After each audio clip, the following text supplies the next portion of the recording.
അപ്പോൾ നമ്മുടെ NRO അക്കൗണ്ടിലേക്ക് അവർക്ക് പൈസ വന്നു. അപ്പോൾ അതിന്റെ ബാക്ക് ചെയ്ത് നമുക്കൊരു ക്വസ്റ്റ്യനും കൂടി സ്ഥിരമായിട്ട് NRIs ചോദിച്ചുകൊണ്ടിരിക്കുകയാണ്. ഈ പൈസ വന്നത് ഫുള്ളി നമുക്ക് തിരിച്ച് അവരുടെ വർക്കിംഗ് കൺട്രിയിലേക്ക് കൊണ്ടുപോകും.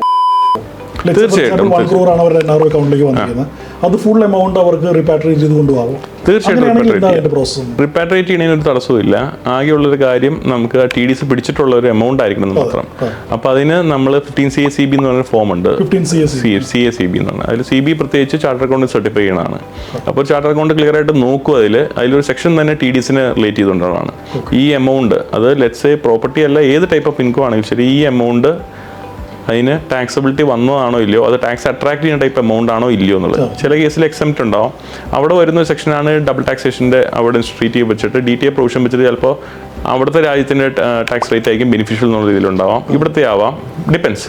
പക്ഷേ എനിവേസ് ഏത് കൺസിഡർ ചെയ്താലും ടാക്സ് പിടിച്ചിട്ടുണ്ടോ ഇല്ലയോ, അല്ലെങ്കിൽ എക്സെപ്റ്റ് ഇൻകം ആണോ ഇല്ലയോ, ഇത് ജഡ്ജ് ചെയ്യണം. 15 CACBയുടെ ആ സർട്ടിഫിക്കറ്റ്, CB സർട്ടിഫിക്കറ്റ് പ്രത്യേകിച്ച് അതിൽ പറഞ്ഞനുസരിച്ചിട്ട് TDS പിടിച്ചിട്ടുണ്ടെങ്കിൽ അത് കഴിഞ്ഞിട്ടുള്ള എമൗണ്ട് ആണ് ഞാൻ റിപ്പാട്രിയേറ്റ് ചെയ്യണമെന്നുള്ളത് പ്രൂവ് ചെയ്ത് കഴിഞ്ഞാൽ പ്രോബ്ലം ഇല്ല.